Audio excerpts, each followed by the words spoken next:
to think of something different downstairs, Rob Dan, but I'll share it anyway. It's okay, you're right. I'll leave this big chiddush for downstairs and tell you another chiddush. So, as I said, I do think we have kohot, and we have kohot. One of the hard things for me, besides dealing with this person, has been navigating the different views in the Jewish people. There's one hostage parent who's always phoning me saying, why am I not taking a stronger stand on Pidyon Shvuyim, and why am I not pushing more? And I said to him, because I'm dealing with it how I'm dealing with it. I don't love my son less than you, but I'm not convinced that the price that you want the state of Israel to pay to release your child is a price that I feel is the right price to pay. As a father, I will turn the world upside down and go into Gaza myself to get my son out.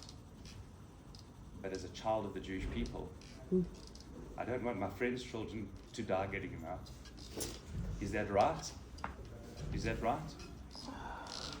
How many prisoners do we release to get them out? Yahya Sinwar had a brain tumor and an operation in Israeli prisons and was released in the Shalit deal. Is that the right thing to do? I don't know what the right thing to do is. You're damned if you do, you're damned if you don't. I know that it's the right thing for every family whose child will come out, and unfortunately, unless a miracle happens, our son's not going to be in the next swap. He's a white, male Jewish soldier officer. Unless a miracle happens, he's at the back of the line. And he's even right to think what's the right thing for my child. Are we using the whole army and state of Israel to do what's right for us, or as my older son says, or do we use our God-given kohot to do what's right for the Jewish people? Now, as a father, you do everything that is right for your child. But all of us know we've got multiple roles in life. We're not only fathers, we're also spouses. Sometimes you have to have a tough call to make. And I've seen with some of our children, I've had to stick with my wife, even if I don't fully agree, and I've had to stand in front of children, and they try to break down the barrier, and you stand there as one. And I've made a decision. I'm standing with my wife, because my first responsibility is to her, not to my children. And if there's going to be discord, I will not let our children make discord between my wife and I, even if I don't agree with her in certain things. They're tough decisions to make in life. We're not only a father, we're also a spouse, and we're also a child. What do you do when there's a conflict between your parents and your spouse? What do you do? It's very, very challenging. And then your children get married, and then you need visitation rights from your daughter-in-law. What do you do?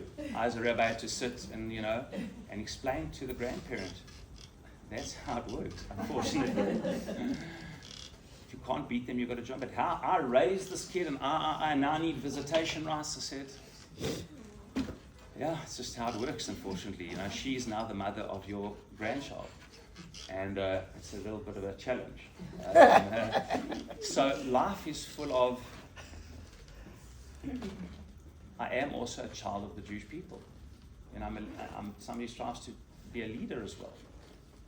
Can I demand of the state of Israel to do anything and everything? Is that the right thing to do? I don't know. As a father, of course, it's the right thing to do, but I'm not only a father. And I don't want to involve myself in public machlokot.